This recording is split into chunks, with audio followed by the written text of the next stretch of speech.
et bienvenue dans le podcast Un sabot après l'autre. Moi, c'est Mélanie Gobet, je suis journaliste et passionnée d'équitation depuis toute petite. Il y a quelques années maintenant, j'ai découvert l'univers de ce qu'on appelle l'équitation éthologique. Depuis, j'ai rencontré de nombreuses personnes inspirantes qui s'impliquent sans relâche pour que le bien-être du cheval soit au cœur de la pratique de l'équitation. J'avais donc envie de leur donner la parole pour que tous les amoureux des chevaux puissent les découvrir et profiter de leurs connaissances si précieuses. Pour ce 4e épisode, je reçois virtuellement Marie Souter de l'entreprise Animaux, qui s'écrit avec un H et un O à la fin. Depuis la France où elle est installée, elle nous parle de son métier de comportementaliste animalière, de ses différentes activités et de ses formations en ligne. Avec elle, on a d'ailleurs beaucoup parlé de la formation qui concerne la relation entre un humain et son cheval, et puis on a aussi démonté quelques clichés comme l'utilisation des termes respect et domination. Finalement, Marie nous a fait voyager en nous dévoilant quelques secrets sur la faune sauvage et sur les éléphants avec qui elle a aussi travaillé. Bonne écoute! Bonjour Marie, merci d'avoir accepté mon invitation. Bonjour Mélanie, merci. Alors pour ce podcast, on sera à distance par Zoom, puisque avec les mesures Covid, on évite d'avoir contact avec des personnes. Et puis surtout que tu es en France et moi je suis en Suisse, donc en plus c'était d'autant plus justifié d'enregistrer comme ça. Donc désolée d'avance s'il y a 2-3 petits bugs de son, c'est possible. Pour commencer le podcast, on va partir avec une question toute simple. Est-ce que tu peux nous expliquer brièvement ton parcours avec les chevaux et comment tu es arrivé à faire ce métier de comportementaliste animalier? Oui, bien sûr. Alors, en résumé, j'ai rencontré les chevaux à 15 ans quand j'habitais au Maroc à cette époque-là. Et très rapidement, j'ai décidé que j'en ferais mon métier. Donc voilà, je suis rentrée très, très vite dans une dynamique où j'ai monté au maximum possible. J'ai fait le plus de concours et de formations possible. Je suis devenue professionnelle en 2008 et j'habitais en Suisse à ce moment-là, en région genevoise.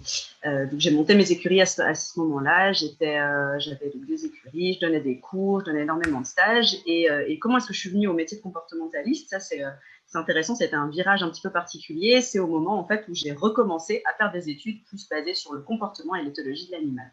Donc d'enseignante d'équitation, je suis devenue comportementaliste en effet. Et alors, est-ce que tu peux nous dire en quoi ça consiste ce métier? Parce que on peut imaginer plein de choses, on peut confondre avec d'autres métiers. Ça consiste en Absolument. quoi exactement? Ouais, alors un comportementaliste, c'est avant tout un spécialiste du comportement animal et des relations entre l'homme et l'animal. Donc c'est vraiment quelqu'un qui va intervenir au sein du binôme homme-animal, donc en l'occurrence homme-cheval ici. Et puis moi j'aime bien dire que je suis un peu une traductrice en fait, que j'aide et le cheval et l'humain à se comprendre. Donc je traduis un peu ce que l'un et l'autre essaient de transmettre. Et puis j'aime bien aussi dire que j'agis comme une médiatrice en expliquant en fait le point de vue de l'autre espèce, en les aidant à communiquer, à se respecter et puis à avancer ensemble. Puis tu l'as brièvement expliqué dans ton parcours, mais si tu peux développer quelle formation tu as fait pour arriver là? Alors j'en ai fait beaucoup. J'en ai fait beaucoup. J'ai commencé en fait au moment où je me suis lancée comme professionnelle, ça a coïncidé avec l'époque où en fait j'entendais de plus en plus parler d'équitation dite éthologique. Donc c'est quelque chose qui m'a attirée très très vite et qui m'a en fait amenée à me détacher un peu de l'équitation classique que j'avais apprise moi quand j'étais adolescente. Et donc voilà, donc j'ai commencé vraiment à me former beaucoup, notamment au haras de la Sens avec Andy Booth, mais aussi avec en dressage classique petit à petit. Je suis revenue sur du dressage classique au bout de quelques années avec Alain Deveau, avec Michel et Catherine Henriquet. Et en parallèle de tout ça, comme je le disais, avant de devenir donc comportementaliste, je suis revenue sur des formations très universitaires. Je suis retournée dans un milieu très carré, très scolaire. Et là, j'ai fait un diplôme universitaire en éthologie du cheval à Rennes. Un autre diplôme universitaire en éthologie des animaux de rente, domestiques et sauvages, et puis un diplôme universitaire à Paris 13 en anthropozoologie, donc en relation à l'animal. Et puis une multitude de petites formations de tout style sur l'éducation, le comportement, de tout type d'animaux. On en reparlera un peu après. Alors, tu as lancé depuis un moment déjà, tu nous diras depuis combien d'années ton entreprise Animaux. Qu'est-ce que c'est? Qu'est-ce que tu y fais? Qu'est-ce que tu y proposes? Ouais, effectivement. Alors, Animaux, je l'ai lancé après avoir quitté la Suisse, donc en 2016. Donc, mon objectif avec Animo, c'est avant tout de proposer des formations et des stages qui sont accessibles à tous, avec vraiment un catalogue de formations qui a pour ligne conductrice le respect vraiment du bien-être physique et mental de l'animal, mais aussi de l'humain. Donc, je m'attache beaucoup à aussi faire progresser l'humain en tant qu'humain pour l'aider à mieux comprendre l'animal qui est face à lui. Donc, en fait, je propose des cours en ligne, des webinaires et aussi des formations sur le terrain, en éducation animale, en éthologie, en résolution de problèmes comportementaux et toujours en m'appuyant en fait sur les études scientifiques les plus récentes et puis des méthodes positives et bienveillantes. Et alors, les formations en ligne, j'ai un peu regardé, il y en a plusieurs, hein. Oui. Et il y a une formation qui m'a particulièrement interpellée, on va d'ailleurs pas mal la développer, je pense. C'est celle sur la relation homme-cheval. Il y a 2 modules, 2 niveaux. Est-ce que tu peux expliquer ce qu'elle contient, de quoi elle parle, pour qui c'est peut-être aussi, à qui ça Alors s'adresse? là, je vais résumer. En gros, c'est pour tout le monde. En fait, c'est un peu mon bébé, cette formation. Il ne faudrait pas que mes enfants m'entendent, mais c'est un peu ça. En fait, c'est une formation qui est effectivement sur 2 niveaux, comme tu l'as dit. Donc, le niveau 1, il est notamment axé sur le travail au sol, et puis le niveau 2, plus sur le travail monté. Sachant que le niveau 2, il sortira en janvier 2021. Il est en pré-vente actuellement. Donc, mais cette formation, en fait, elle n'est pas uniquement axée sur la technique équestre. Donc, ce n'est pas uniquement des exercices à faire avec son cheval. C'est aussi beaucoup de contenus qui, moi, me semblent primordiaux et qui m'ont énormément servi, moi, au cours de ces 13 dernières années avec les chevaux. Donc, par exemple, il y a des chapitres sur le développement personnel pour aider les cavaliers à prendre confiance en eux, à cibler leurs objectifs équestres, à savoir ce qu'ils veulent, comment ils veulent l'atteindre, à quoi ils sont prêts aussi. Il y a des chapitres avec des protocoles d'observation prêts à imprimer pour aller observer son cheval au pré, pour savoir exactement où ils vont, ce que l'animal leur transmet, etc. Il y a aussi ce que j'ai appelé des non-exercices pour apprendre un peu à travailler sans travailler et à mettre un peu en valeur l'arrêt et le pas, qui sont souvent laissés de côté en fait en équitation et qui sont pourtant primordiaux parce que c'est ce qui correspond le plus au rythme du cheval en fait. Et il y a aussi des chapitres sur la biomécanique pour comprendre comment le cheval bouge, l'impact du cavalier sur le cheval, que ce soit au sol ou monté. Donc c'est beaucoup de choses. Et en fait, ça fonctionne, comme je disais, sous forme de 2 niveaux et chaque niveau est composé de 6 modules qui sont en fait disponibles tous les 7 jours. Il y a un nouveau module qui est disponible pendant 6 semaines, donc, et à la fin, la totalité de la formation, elle reste disponible. Mais j'ai aimé le fait de faire comme ça, en donnant un module par semaine. Ça permettait vraiment à chacun de prendre le temps de lire, de tester, de poser ses questions aussi, de comprendre vraiment, parce que c'est assez riche, et ça, comme je disais, j'ai vraiment mis beaucoup de contenus différents, enfin un peu tout ce qui fait la spécificité de mon enseignement, en fait, depuis que j'ai démarré. Et donc, ces formations en ligne, tout le monde peut s'inscrire en tout temps ou il y a des dates, des périodes? Ces formations-là, elles sont ouvertes tout le temps, absolument. Ouais, Mhm. elles sont, voilà, donc là, le niveau 1, il est accessible dès aujourd'hui et il est accessible depuis ce printemps, en fait. Donc, j'ai déjà plusieurs dizaines de cavaliers qui sont formés. C'est super intéressant d'avoir les retours. Et donc là, je suis en pleine finalisation du niveau 2, donc pour janvier. Donc là, c'est en pré-vente et ça sortira en janvier. Tout le monde va pouvoir démarrer en même temps pendant 6 semaines. Et je me réjouis d'avoir les retours de tout le monde. D'accord, donc dans la formation, en fait, tu as fait un mix de plusieurs méthodes, de plusieurs disciplines. Toi, tu n'as pas vraiment une méthode que tu suis, tu as dit que tu as fait la science, mais est-ce que maintenant tu fais un peu un mix de plusieurs choses, si je comprends? En fait, ouais, effectivement, je vais vraiment mixer tout ce qui me parle et surtout, je ne suis pas très comment dire, convaincue, on va dire, par la plupart des méthodes parce que même si je trouve ça extrêmement intéressant et je pense que ça peut aider beaucoup de gens d'avoir un début et une fin en fait à leur processus, à leur travail avec leur cheval. Moi, je me rends compte en me baladant, en donnant des stages, en donnant des cours, que je commence jamais avec les mêmes exercices avec les gens qui sont en face de moi. Et donc, je voulais avoir un moyen de transmettre ce que j'avais envie de transmettre, mais sans pour autant dire il y a un exercice 1, puis un 2, puis un 3, puis un 4, et de laisser les gens aussi le plus indépendants possible. Et l'idée, pour moi, c'est vraiment, avec ces formations, de guider le binôme. C'est de donner des clés et de laisser un peu après et l'humain et l'animal trouver son rythme et surtout devenir autonome. Parce que c'est la problématique que j'ai beaucoup rencontrée en donnant des stages, c'est que une fois que je suis partie, si j'ai juste passé une journée à dire en fait tout ce que tu as fait jusque-là, c'est tout nul, moi je vais t'expliquer ma super méthode magique et puis je pars demain puis je reviens l'année prochaine, ben ok, moi j'ai été payée pendant ma journée, mais j'ai rien laissé derrière moi. J'ai pas j'ai pas transmis quelque chose qui va servir. Donc, mon but, c'est vraiment ça, c'est vraiment de rendre les gens autonomes et le plus à l'aise possible avec, comme je le disais, le fait d'observer son animal, de comprendre ce que l'animal essaie de transmettre, de comprendre pourquoi il le transmet et d'essayer après de proposer des exercices qui vont correspondre au binôme, en fait. Et pas seulement parce qu'ils suivent une méthode particulière. Ouais, donc tu t'adaptes vraiment quand tu découvres le binôme, c'est à chaque fois différent ce que tu proposes. Oui, c'est très souvent différent. Mais en même temps, il y a toujours une base qui est toujours la même, évidemment. La bienveillance, le respect de l'animal, les connaissances éthologiques et tout ça. Et je veux surtout pas, comment dire, critiquer les méthodes en tant que telles, parce que de nouveau, je pense que c'est un outil extrêmement intéressant. Mais du coup, j'avais pas envie, moi, de rentrer dans cette mouvance-là, en fait. J'ai envie de proposer quelque chose qui était différent et qui correspondait plus à mon enseignement sur le terrain. Et qu'est-ce que c'est pour toi alors une bonne relation entre un humain et son cheval? Ça, c'est assez difficile, en même temps hyper simple à définir. Pour moi, une bonne relation, c'est une relation qui est avant tout respectueuse et puis qui n'est pas égocentrée. Parce que souvent, quand on veut améliorer la relation avec son cheval, on réfléchit à tous les exercices qu'on pourrait lui faire faire. Et je pense que c'est là que le problème apparaît, en fait. Parce qu'une relation, c'est deux individus qui fonctionnent ensemble. Donc, pour moi, une bonne relation, c'est une relation où on laisse l'autre s'exprimer, dire non, indiquer que quelque chose lui convient ou lui convient pas, indiquer quelque chose est apprécié ou pas.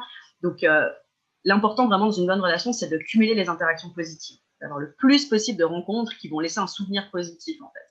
Donc, on a le droit de se tromper des fois, on a le droit des fois ça nous arrive à tous, hein, de se dire, mon Dieu, j'aurais pas dû faire tel geste, j'aurais pas dû demander tel exercice, j'aurais peut-être pas dû faire cette séance parce que c'était pas le bon jour. Mais si 95% des interactions, elles sont positives en amont, il n'y aura pas de souci. Votre cheval, il ne va pas vous en vouloir pour ça. Ça ne veut pas dire qu'il va comprendre ce que vous voulez, mais il ne va pas forcément vous en vouloir. Par contre, c'est exactement la même chose avec un autre être humain, en fait. Si, par contre, dès que vous croisez l'autre, c'est toujours une interaction qui va être désagréable, critiquée, hachée, etc., forcément, le jour où vous faites une erreur en plus, la personne en face, elle s'en va et elle n'a plus envie d'avoir de contact avec vous. C'est pour ça que j'aime bien parler d'amitié dans mes formations, parce que j'y crois vraiment. Je pense qu'en fait, on peut tout à fait être ami avec son cheval, mais ça demande de lui laisser la parole. Et ça, c'est difficile parfois, ou c'est difficile quand on ne l'a jamais fait peut-être, de laisser son cheval s'exprimer? Alors clairement, ouais, c'est pas forcément facile, déjà parce qu'on ne sait pas forcément quels sont les moyens avec lesquels le cheval s'exprime. Donc déjà, c'est pour ça que je mets ça dans mes formations, c'est vraiment tout cet aspect d'apprendre comment le cheval communique. Et c'est pas seulement les oreilles en arrière, c'est un petit peu plus compliqué que ça. C'est observer aussi l'intégralité de l'environnement dans lequel il évolue. Et puis, c'est se remettre aussi en question soi, quoi. Parce que j'allais dire, c'est plus facile, je sais pas, mais je veux pas faire une hiérarchie, mais disons qu'être ami avec un autre humain, c'est quelqu'un qui va avoir le même type de communication que nous, qui va être au même niveau que nous, qui va pouvoir nous dire quand ça va pas. Un cheval, c'est pas forcément si simple. Et pourtant, je suis convaincue qu'on peut avoir le même type de relation, le même type d'amitié. Donc, ouais, c'est apprendre à prendre un peu de recul et à apprendre une nouvelle langue. Est-ce que tu aurais des exemples peut-être de comment le cheval peut s'exprimer hors oreille en arrière? Alors, il y a énormément de choses. Évidemment, il faut observer son physique. Ça, c'est une certitude. Mais c'est aussi observer sa respiration. C'est observer où porte son regard. C'est observer comment il se comporte avec ses congénères s'il vit en extérieur. Ça peut donner aussi des indications extrêmement importantes. Mais c'est observer aussi ce qu'on appelle le temps de réponse, la vitesse avec laquelle il va répondre ou pas à nos demandes. Il y a énormément de choses. Observer aussi son rapport à l'alimentation, son rapport aux autres humains. Donc voilà, c'est très très vaste et tout ça, ça donne des indications vraiment importantes sur comment il se sent. Et alors, dans la relation homme-cheval, de ton expérience, qu'est-ce qui pose le plus souvent problème ou quelle thématique tu rencontres le plus souvent? Alors, je dirais que une des problématiques les plus récurrentes, c'est ce qu'on appelle, et là je mets des gros guillemets, on ne les voit pas, mais je les fais avec mes doigts, qu'on appelle le manque de respect. Et ça, c'est vraiment une des questions pour lesquelles on appelle très souvent. Le problème, c'est que le respect tel que nous, en tant qu'humains, on l'entend, ça n'a pas vraiment de sens pour le cheval. Donc déjà, c'est une problématique de nouveau de communication à la base. Donc un cheval qui va bousculer ou qui va arracher la longe, qui va, je sais pas, bouger à la tâche ou bien partir en saut de mouton dès qu'on se met à cheval, c'est pas un problème de respect, c'est pas qu'il est irrespectueux, c'est surtout qu'il est perdu. Il fait ce qu'il pense devoir faire en fait.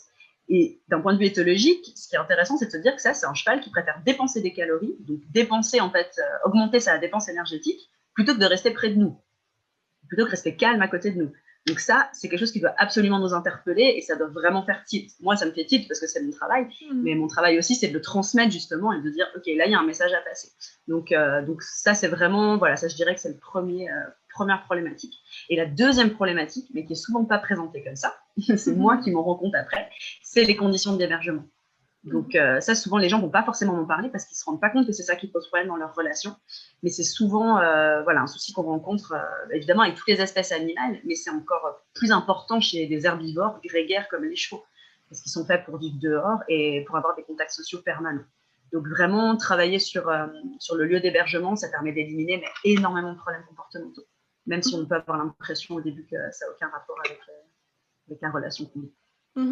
Donc le manque de respect qu'on dit souvent, ton cheval il n'est pas respectueux, c'est c'est en fait d'autres choses à régler qui ne sont pas le respect. Et comment on peut les régler? Ça, c'est un ensemble de choses, j'imagine, incalculables. De Oui, petites choses. ouais. Alors absolument, c'est énormément de choses. Je dirais que avant tout, c'est déjà, c'est lié avec le deuxième point que je viens d'évoquer. Déjà voir les conditions d'hébergement. Est-ce que déjà de ce côté-là tout est OK? Parce que si déjà on est face à un cheval qui est dans un état de stress chronique, parce que par exemple sa nourriture n'est pas adaptée, qu'il n'a pas de contacts sociaux suffisants, qu'il n'a pas de mouvement en suffisance également, pour donner quelques exemples, hein, déjà ça ne va pas lui permettre en fait de nous entendre. Il y a une analogie que je prends régulièrement, et souvent ça fait rire ma stagiaire, mais imaginez que vous êtes coursé par un T-Rex, oui, on ne sait jamais, et vous êtes en train de courir pour essayer de sauver votre vie, et en même temps on vous demande de respecter, de vous arrêter, ou d'apprendre une chanson par cœur, ça n'a aucun sens, vous n'êtes juste pas capable. À partir du moment où vous êtes en stress, vous ne pouvez pas être en phase d'apprentissage en même temps, et c'est encore pire quand on est en phase de stress chronique. Donc évidemment, il y a ça en numéro 1. Et après, souvent, c'est simplement un cheval. Là, on peut effectivement parler d'éducation. Un cheval qui, en fait, n'a juste pas compris ce qu'il faisait là, quel était l'intérêt des interactions avec l'humain. Et ça, c'est ce que moi, j'appelle leur faire aimer l'école. Et ça se met en place. Mais avant de les amener à l'école, il faut déjà qu'ils soient bien dans leur peau. On a parlé du manque de respect comme un peu un cliché. J'ai retrouvé un vieil article où tu parlais d'un autre cliché, un peu, qui est la dominance qu'on emploie souvent aussi dans la relation homme-cheval en disant qu'il faut montrer qui est le chef, par exemple. Toi, si tu peux nous résumer quelle est ta position par rapport à ça Ouais, alors ça fait vraiment partie des grosses fausses croyances qu'avec mes collègues comportementalistes, on s'acharne à éliminer parce que c'est quelque chose en plus qu'on retrouve dans toutes les espèces. Donc là, on parle chevaux, mais moi, je le rencontre aussi chez des gens qui me consultent pour des chats ou des chiens. Donc, en fait, ce qu'il faut bien comprendre, c'est que pendant des siècles, surtout dans notre société, parce que je ne vais pas faire anthropologie là, mais en tout cas chez nous surtout, on a considéré qu'il fallait soumettre l'animal. Il fallait vraiment le dominer, que ce soit par la force physique, par un travail hyper contraignant, ou en utilisant un matériel coercitif, etc.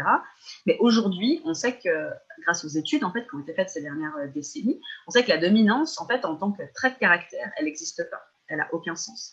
Donc, dire qu'on remet tel cheval à sa place parce qu'il nous domine, ou qu'il faut être le chef en criant ou en tapant, ça n'a aucun sens pour l'animal.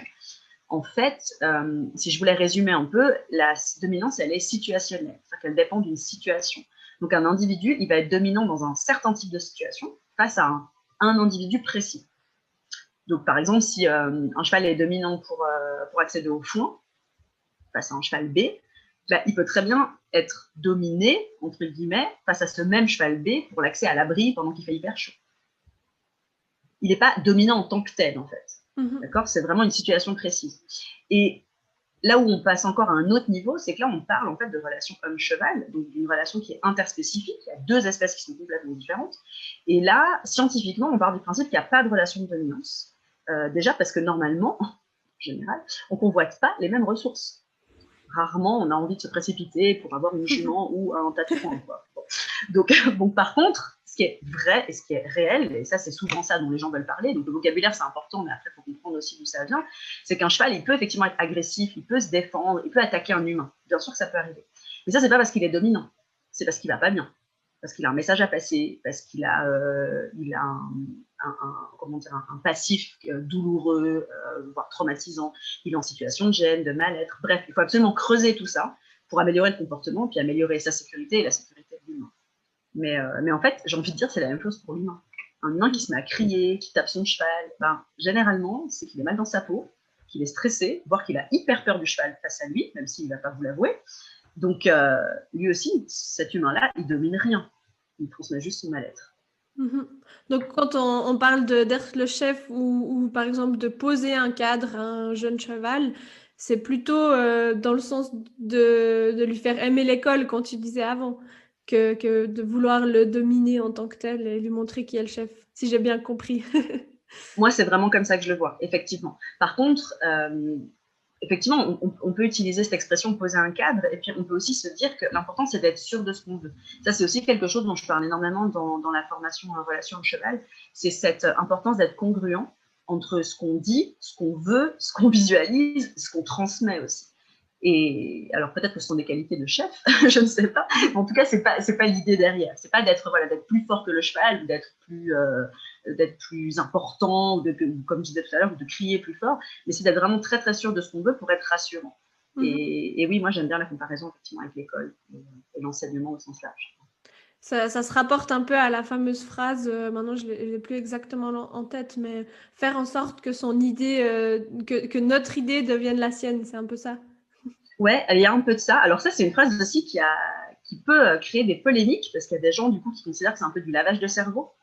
Donc voilà, c'est toujours un peu délicat. Moi, je l'aime bien cette phrase, mais évidemment, il faut la prendre avec beaucoup de bienveillance. Le but, c'est pas de manipuler le cheval pour l'arnaquer, pour qu'il fasse ce qu'on veut, mais c'est au contraire de lui prouver que ce qu'on lui conseille, de ce qu'on lui propose, c'est quelque chose qui va respecter son bien-être, en fait, et qui va lui apporter quelque chose de positif. Et si on parle toujours de cette formation relation homme-cheval, j'ai regardé un peu les chapitres. Il y avait notamment un chapitre où c'était écrit éloge de la lenteur. Alors ça m'a interpellée. Ouais. Qu'est-ce que c'est et qu'est-ce que ça fait dans cette formation? Et ben c'est justement, comme je disais tout à l'heure, apprendre à regarder son cheval et aussi apprendre à le faire bouger, surtout au pas et surtout à l'arrêt. Se rendre compte en fait de la multitude d'exercices possibles sans bouger. Parce que je remarque beaucoup, surtout avec des cavaliers qui vont par exemple faire du concours à haut niveau ou qui vont être habitués à monter beaucoup, souvent, et beaucoup de chevaux, le pas est toujours associé à la pause. On lâche les rênes, on laisse le cheval souffler, et en fait, on se déconnecte complètement du cheval à ce moment-là. Et ces mêmes chevaux qui sont pourtant extrêmement confirmés, qui savent faire énormément de choses, qui ont un physique parfait, et qui même parfois sont dans des conditions d'hébergement, des conditions sociales parfaites, ils sont incapables de travailler au pas. Parce qu'en fait, à partir du moment où ils sont au pas, c'est comme s'ils avaient coupé le contact. Ils regardent par la fenêtre. De nouveau, je fais l'analogie avec l'école, mais c'est l'enfant du fond de la classe qui regarde par la fenêtre, et en fait, on peut crier tout ce qu'on veut, ils n'entendent pas du tout. Et donc, je pense que c'est hyper important d'apprendre aux chevaux, quel que soit leur niveau, leur âge, et puis nos objectifs équestres, de leur apprendre aussi à rester connectés avec nous, à rester concentrés avec nous, même si on est à l'arrêt ou au pas. Et nous, ça nous oblige aussi à réfléchir autrement, parce qu'on est souvent un peu dans la vitesse, dans la performance, et voilà, donc c'est extrêmement intéressant, physiquement et mentalement, de se mettre un peu à leur niveau. Et un cheval, au milieu naturel, il ne va pas galoper si souvent que ça. Et il y a un autre chapitre aussi sur la biomécanique.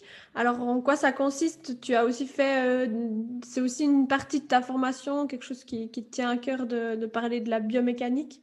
Oui, je pense que c'est extrêmement important, notamment quand on commence à parler de travail au sol, parce que j'ai remarqué au cours des années qu'il y avait énormément de gens qui se mettaient au travail au sol, et ça, je trouve ça génial. Moi, personnellement, ça a été aussi une révolution dans mon travail. C'est pas du tout quelque chose que j'avais appris à la base dans la manière dont je me suis initiée à l'équitation. Mais le problème, c'est qu'on met énormément l'accent, on va dire, dans le travail au sol sur l'aspect mental, émotionnel, et pas du tout sur le côté physique. Et donc, on se rend compte au bout de quelques mois, années, en fonction, on va dire, du physique du cheval et puis aussi du tact du cavalier, que certains chevaux en viennent, par exemple, à avoir des allures qui vont se dégrader ou vont avoir un équilibre qui va s'abîmer. Et ça, c'est un peu dommage, parce que pour moi, le travail au sol, alors on n'est pas obligé de monter à cheval, mais si on décide de monter à cheval, il doit servir cette partie montée. Il faut que le transfert monté soit quelque chose de fluide, de logique, que ce ne soit pas délétère pour le cheval, de nouveau que ce soit physiquement ou mentalement.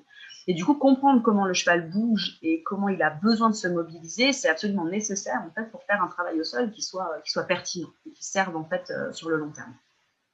Ok, donc dans ce chapitre, qu'est-ce qu'il y a comme... c'est plutôt de la théorie, des exercices à faire. Qu'est-ce que ça serait pour se former un peu en biomécanique? Alors, il y a de la théorie, pas mal, je ne vais pas vous mentir, parce qu'il faut s'y coller, il n'y a pas le choix. Et après, il y a effectivement des exercices qui proposent d'observer votre propre cheval. pour faire le point un petit peu sur là où vous en êtes, faire un bilan un peu sur que ce soit au sol ou monté, parce que c'est donc un chapitre qui apparaît au niveau 2, donc sur la partie de la formation qui concerne le travail monté.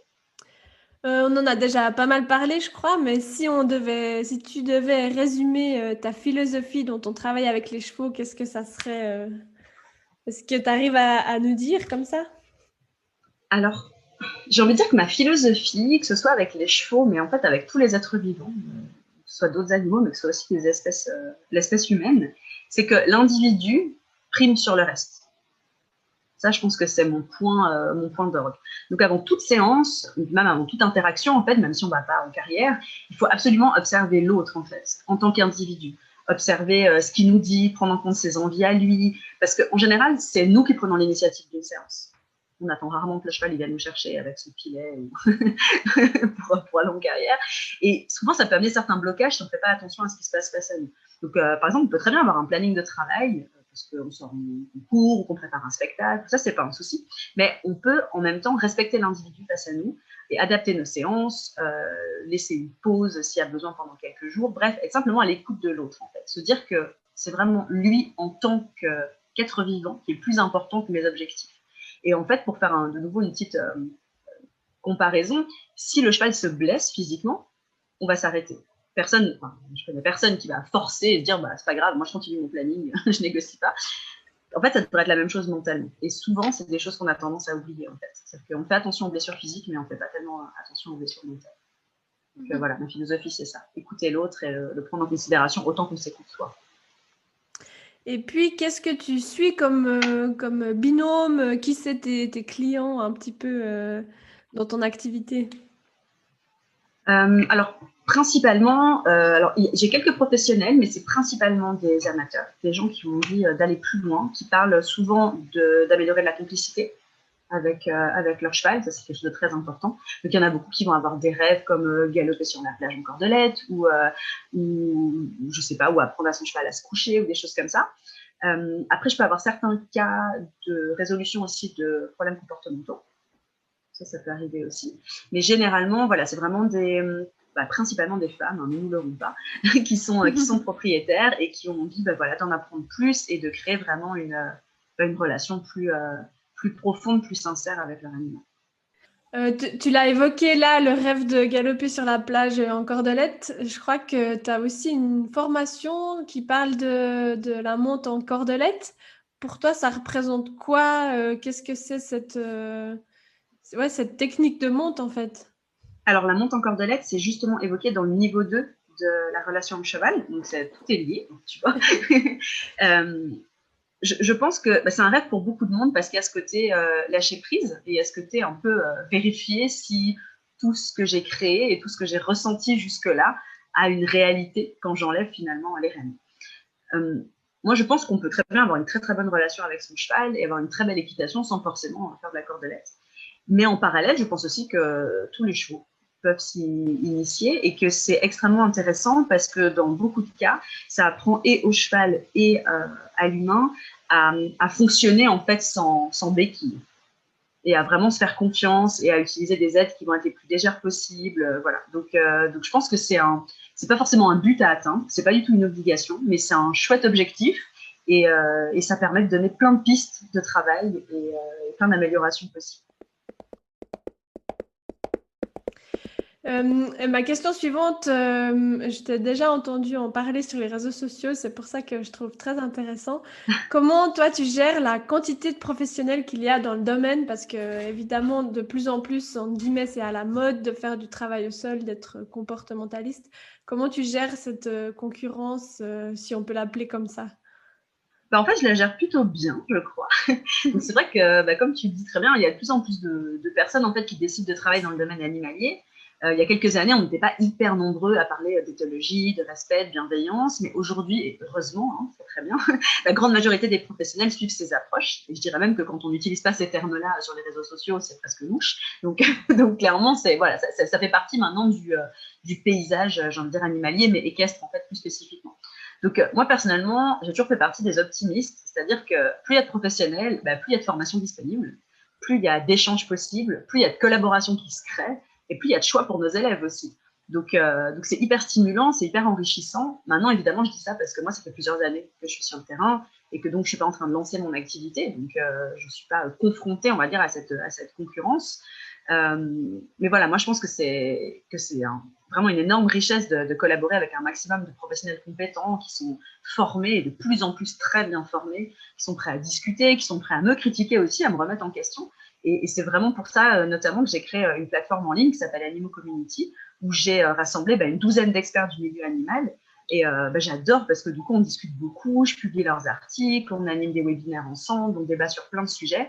Et voilà, moi, je suis vraiment pour la collaboration entre professionnels. Et voilà, je fais vraiment de mon mieux pour mettre ça en valeur. Sur ton site, donc il n'y a pas que des formations, il y a aussi une communauté, hein, c'est juste? Exactement, ouais. Animaux Community qui est né en janvier 2020.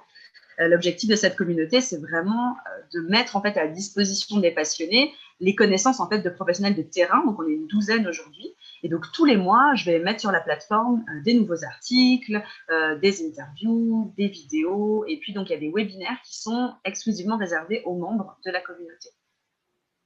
Ok, et puis toi, tu continues toujours à te former, tu aimes bien ça, c'est quelque chose que tu fais encore?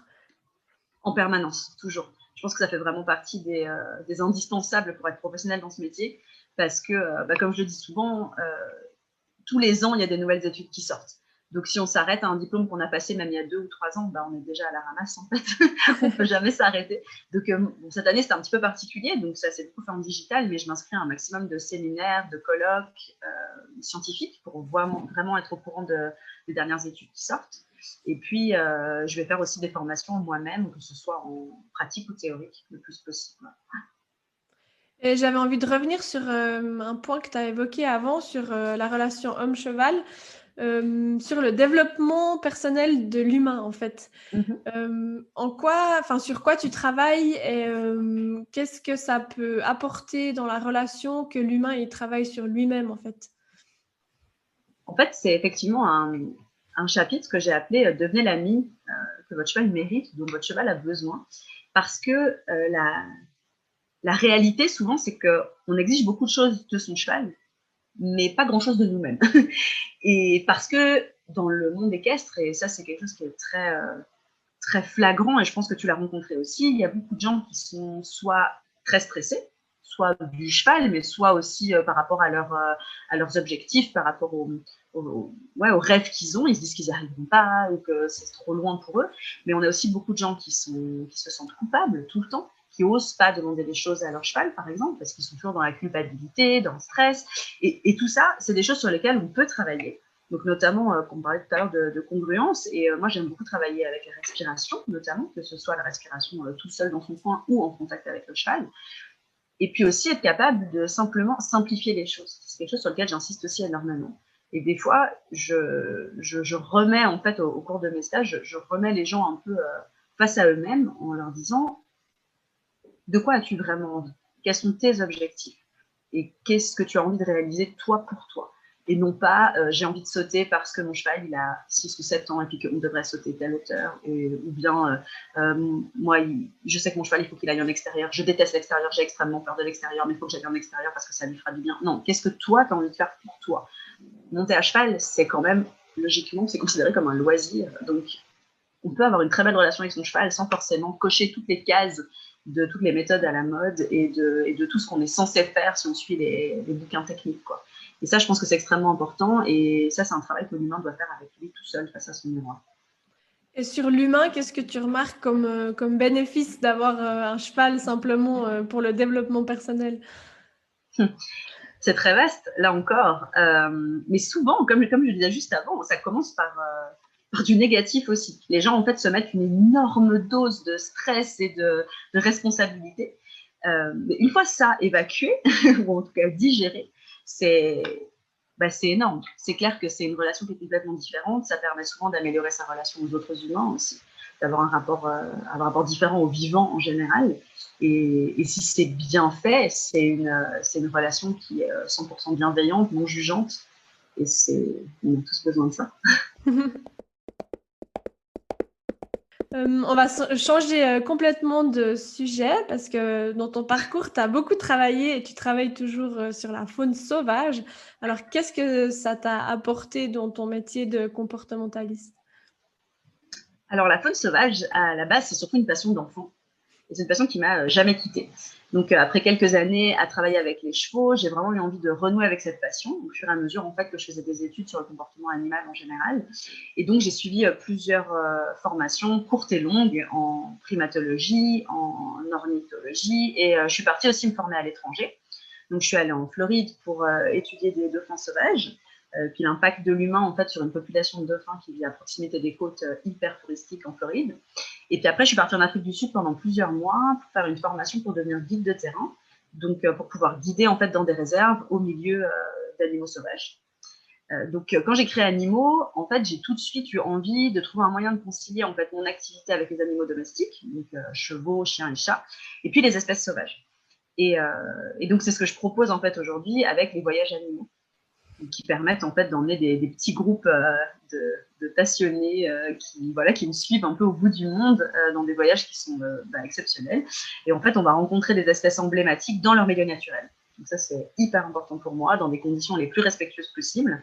Et donc, en parallèle, pendant ces 10 jours de formation, il y a des cours et des conférences sur les espèces qu'on rencontre pour en apprendre le plus possible et pas être juste en fait des observateurs pendant une demi-heure. On passe vraiment du temps avec eux. Donc, c'est vraiment un moyen pour moi en fait de concilier l'étude du comportement animal, la transmission des valeurs auxquelles je crois aux personnes qui me suivent, et puis évidemment le plaisir de voyager. Tu me demandais en fait ce que ça m'a apporté d'étudier les espèces sauvages, et je dirais que ça permet surtout d'avoir un œil qui est plus objectif et plus précis en fait sur le comportement des animaux domestiques. Et puis en fait, on se rend compte aussi au fur et à mesure des années que toutes les espèces, l'humain y compris, sont hyper proches et hyper semblables. Donc, si on observe un dauphin ou un éléphant, ça peut nous donner des indices sur comment être avec notre cheval. Ça peut, ouais, ça peut nous donner exactement, ça peut nous donner en fait des indices sur, sur l'incroyable diversité de communication qui existe, surtout l'aspect aussi sensoriel qu'on n'a pas, qu'on ne maîtrise pas. Par exemple, les éléphants, ils ont la capacité de communiquer avec des sons qui sont extrêmement graves et qu'on ne peut pas entendre, nous, à l'oreille humaine. Et ça, moi, je trouve ça exceptionnel de se dire, OK, ils sont potentiellement en train de communiquer et j'en ai aucune idée. Je ne peux pas le percevoir. Je n'ai pas la capacité physique de percevoir ce qui se passe. Et moi, je trouve ça magique et extrêmement intéressant de dire qu'il y a des choses qui échappent un peu à notre entendement. Et voilà, ça permet de se remettre un peu à notre place et de garder un peu de magie dans la relation interspécifique. Ça peut aussi nous remettre en question sur la communication avec le cheval, de se dire que voilà, s'il ne comprend pas, c'est pas de la mauvaise volonté. Absolument. Et ça, c'est hyper important. Et c'est pour ça, dans mes stages sur le terrain, alors en ligne aussi, bien sûr, mais sur le terrain encore plus, j'essaie de faire beaucoup d'exercices à mes élèves pour se rendre compte de la difficulté que c'est de transmettre quelque chose au cheval en leur demandant, par exemple, de tenter d'apprendre quelque chose à un autre humain. Et ils se rendent compte qu'ils sont en face à un humain qui sait qu'il est en train de faire un exercice, qui a compris le but de l'exercice et que pourtant, l'apprentissage est super difficile. Et là, je leur dis, imaginez quand vous êtes face à un cheval qui n'est pas de votre espèce, qui n'a aucune idée de ce qu'il fait là, qui ne sait pas du tout qu'il est dans un stage spécifique, ou voilà, et là, à quel point vous augmentez les difficultés et à quel point c'est important de se remettre en question et non pas de juger l'animal qui est face à vous. Est-ce que tu arriverais à nous expliquer comment on apprend un cheval ou c'est trop compliqué de résumer comme ça en une question? C'est pas compliqué. En fait, on peut parler d'énormément de choses quand on parle de l'apprentissage du cheval, mais en fait, de nouveau, c'est la même chose sur l'apprentissage de l'humain. C'est-à-dire que je ne vais pas pouvoir effectivement tout évoquer maintenant, mais ce qu'il faut bien garder en tête, c'est que déjà, le cheval, il apprend en permanence. Il apprend même avant sa naissance. Déjà, dans l'utérus, il est déjà en phase d'apprentissage. Tout comme nous, on est en phase d'apprentissage en permanence. Et que du coup, il y a différents types d'apprentissage. Il y a l'apprentissage qu'on appelle conditionné, donc, qui est notamment l'apprentissage que nous, on va utiliser quand on fait une séance avec son cheval, quand on veut apprendre quelque chose. Mais il y a aussi l'apprentissage social. Et ça, on n'y peut rien. ça se met en place avec ses congénères. Il y a vraiment énormément de choses qui se mettent en place. Donc, souvent, quand on parle d'apprentissage du cheval, on se résume à ce que nous, on lui apprend dans une carrière. Et ça, c'est extrêmement limitant. Et ça laisse de côté, en fait, une partie extrêmement importante de la cognition du cheval et de ses capacités. Est-ce que toi, tu utilises les termes renforcement positif et négatif ou c'est quelque chose que tu n'utilises pas? Oui, oui, c'est des termes que j'utilise parce que c'est une réalité, on va dire, dans les théories de l'apprentissage. Maintenant, effectivement, je pense qu'on peut être amené à utiliser les deux types de renforcement, qu'il faut au maximum aller sur le renforcement positif. On sait aujourd'hui que c'est ce qui permet un apprentissage le plus stable, le plus durable dans le temps et le plus aussi motivant pour le cheval. Mais voilà, l'important, c'est surtout de comprendre comment fonctionnent ces renforcements, comment fonctionnent en fait les théories de l'apprentissage pour les appliquer correctement et pour vraiment s'attacher à ce que l'animal comprenne ce qu'il est en train de faire et ne subisse pas l'apprentissage. Peut-être pour les personnes qui écoutent et qui connaissent pas ces termes, est-ce qu'on peut les résumer? On peut les résumer. Quand on parle de renforcement, on est dans un cadre d'apprentissage donc par conditionnement. Donc l'idée, c'est la manière dont on va réagir en fait par rapport à la réponse que l'on veut obtenir. Dans le renforcement dit positif, l'humain, puisque c'est nous qui sommes en train d'initier l'apprentissage avec le cheval, donc dans l'apprentissage dit par renforcement positif, l'humain va renforcer la bonne réponse, en tout cas l'effort dans le bon sens, en donnant quelque chose de positif. Donc en général, on parle de nourriture, mais théoriquement, ça pourrait être un mot, une gratouille. Bref, ça doit être quelque chose qui renforce et qui donc augmente la probabilité d'apparition du comportement que l'on veut voir en fait appris.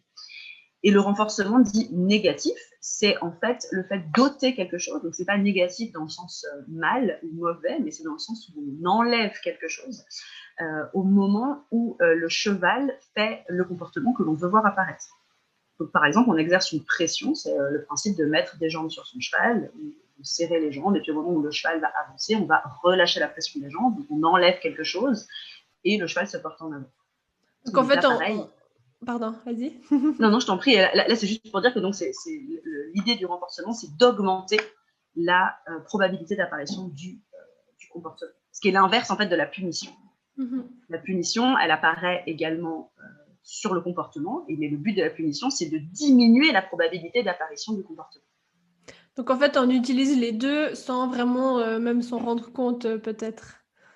Bah, souvent, c'est un petit peu difficile pour la plupart des gens de faire le tri en fait, entre ces deux termes-là.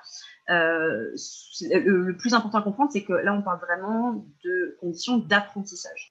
D'accord? Parce que souvent, on entend dire « Ah, mais le cheval, il fait du renforcement négatif tout seul dans son pré. » Non, rarement, en fait. Hein. Techniquement, c'est vraiment une théorie de l'apprentissage. Donc voilà, c'est pas très, très compliqué à comprendre. L'idéal, c'est effectivement de prendre bien le temps. J'en parle beaucoup dans mes formations, avec justement des exemples types, des tableaux, des vidéos et tout ça pour bien comprendre. Ce qu'on a aujourd'hui qui prend de plus en plus d'essor, c'est tout le travail de renforcement positif, notamment en clicker.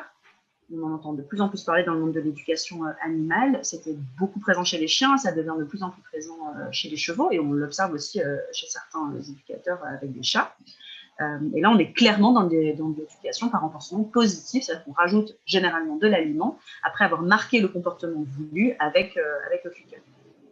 On peut peut-être faire une exception sur le thème de ce podcast, puisque tu suis aussi des chats et des chiens.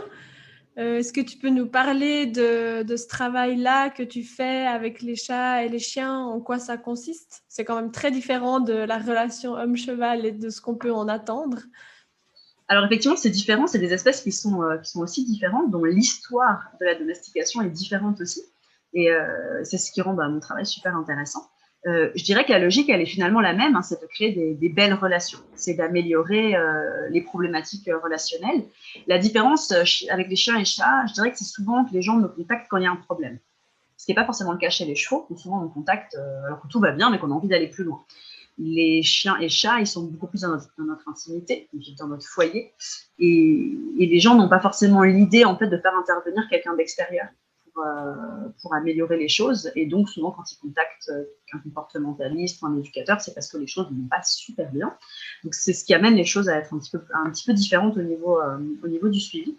Mais comme je propose de plus en plus des ateliers sur le terrain, donc on espère qu'on pourra en réorganiser très prochainement, et des cours aussi, donc toujours pareil sur le terrain, ça permet de rencontrer plein d'autres types de personnes et d'avoir pareil des objectifs hyper intéressants en termes d'éducation, mais aussi en termes de complicité, d'amélioration de la relation, voilà, que ce soit sur des jeunes animaux, des animaux qui viennent d'arriver au foyer ou des animaux un peu plus âgés. Qu'est-ce que toi, tu as comme cheval et qui sont-ils simplement, peut-être un peu pour nous donner une idée? Alors moi, je suis une grande amoureuse des ibériques.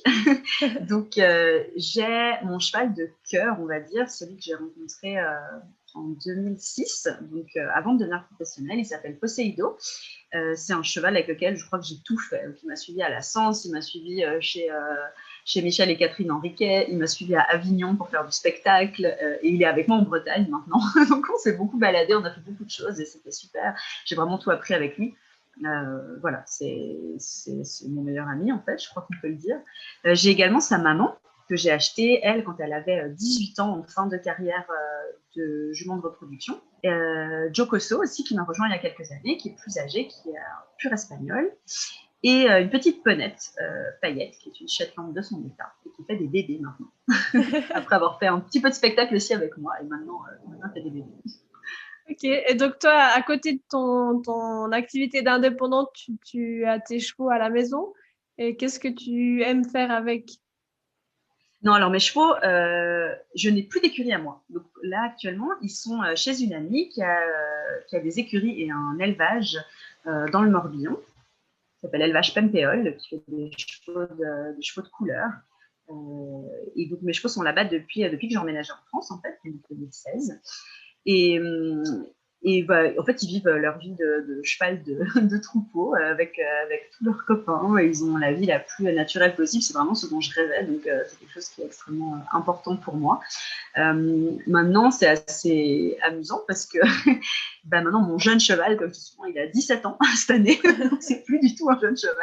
On a vécu beaucoup de choses ensemble, mais on en vivra certainement moins que ce qu'on en a vécu. Donc, aujourd'hui, le but, c'est surtout de maintenir nos acquis, de se faire plaisir. Et voilà, moi, j'ai eu des enfants récemment. Donc c'est vrai que j'ai moins d'objectifs maintenant techniques. Et je pense que je reprendrai un jeune cheval dans quelques années, dans un an ou deux. Mais pour le moment, je profite de lui et de tout ce qu'il a à m'offrir.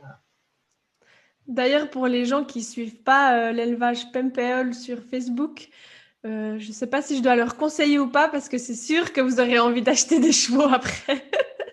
En tout cas, moi, je C'est les hyper suis dangereux. et ils sont vraiment magnifiques. Donc, si Même vous avez moi, envie d'aller jeter un œil, c'est... même moi, j'essaie de ne pas regarder les photos des poulains et je passe en cachant mes yeux quand je vais voir mes chevaux parce que c'est très dangereux. Oui, Mais oui, c'est ils ça. sont magnifiques, donc vous pouvez contacter Audrey de ma part. Voilà. Alors, cette fois, dernière question. Quels sont tes projets futurs? Qu'est-ce qui arrive bientôt pour toi dans ton activité avec animaux? Alors, mes projets futurs, là, tout de suite, c'est de passer cette crise qui nous touche tous plus ou moins durement. Donc, évidemment, c'est une période qui est compliquée parce que toutes mes prestations de terrain ont été annulées. Donc, voilà, donc là, le but, c'est un peu de survivre à ça. Et puis, un gros projet quand même, parce qu'en janvier, je lance une formation professionnelle pour devenir comportementaliste animalier avec donc différentes mentions, équin, canin et félin, au choix. Donc, les personnes pourront choisir une, deux ou trois mentions en fonction de ce qu'ils veulent faire. Donc, ça, c'est vraiment le gros projet 2021. Sinon, je vais continuer à écrire des formations, à en proposer en ligne, repartir sur les routes dès que possible, reprendre les voyages, puisque cette année, on a été privé de voyages. Donc, l'année prochaine, de très beaux voyages qui sont prévus pour aller nager avec les dauphins, découvrir la Polynésie et partir en Afrique. Donc, voilà, suivez le site, parce que dès qu'on a le droit de prendre l'avion, on va commencer à faire des réservations sympathiques. Et voilà, ça va déjà faire une année bien chargée, je crois. Et cette formation professionnelle, alors, elle sera ouverte à qui? Et qu'est-ce que ça délivre comme papier à la fin? Alors, aujourd'hui, le métier de comportementaliste n'est pas un métier reconnu. Donc, ça veut dire que n'importe quel organisme de formation professionnelle, par contre, on doit être reconnu comme organisme de formation professionnelle, peut donc créer une formation et délivrer à la fin une attestation en fait, de formation professionnelle, ce qui sera le cas en fait, de la formation animaux. Elle est ouverte à toute personne de 21 ans ou plus, ayant un niveau bac ou bien en tout cas 2 ans d'expérience professionnelle. Si on décide de faire la formation professionnelle en équin, moi je demande un niveau équivalent Gallo 5 ou brevet. Donc c'est tout à fait possible d'y participer, que l'on soit en France, en Suisse, en Belgique, au Canada. Tant qu'on parle français et qu'on le lit et qu'on l'écrit, on peut participer. Eh ben, merci beaucoup en tout cas de nous avoir accordé ce temps. Et puis, je te souhaite de pouvoir retourner très vite sur le terrain. Je crois qu'on attend tous que ce soit le cas. Et est-ce que tu viens quelquefois en Suisse? Peut-être question pour nos auditeurs qui sont aussi en Suisse. Alors moi, je viens toujours en Suisse comme j'ai vécu quand même pas mal d'années et que j'ai créé à la base mon activité. Donc je continue à venir en Suisse entre 2 et 4 fois par an en moyenne, généralement en région genevoise, mais je vais très souvent vers Fribourg, Valais. Voilà, je me déplace sans souci à la demande. Ok, merci beaucoup et à bientôt. Merci à toi, à bientôt. Un grand merci d'avoir écouté jusqu'au bout. J'espère que cet épisode vous a plu. Et si c'est le cas, n'hésitez pas à le partager sur les réseaux sociaux. Si vous avez des questions, des retours ou des suggestions, vous pouvez aussi me contacter sur Facebook et Instagram sur la page Un sabot après l'autre. À bientôt!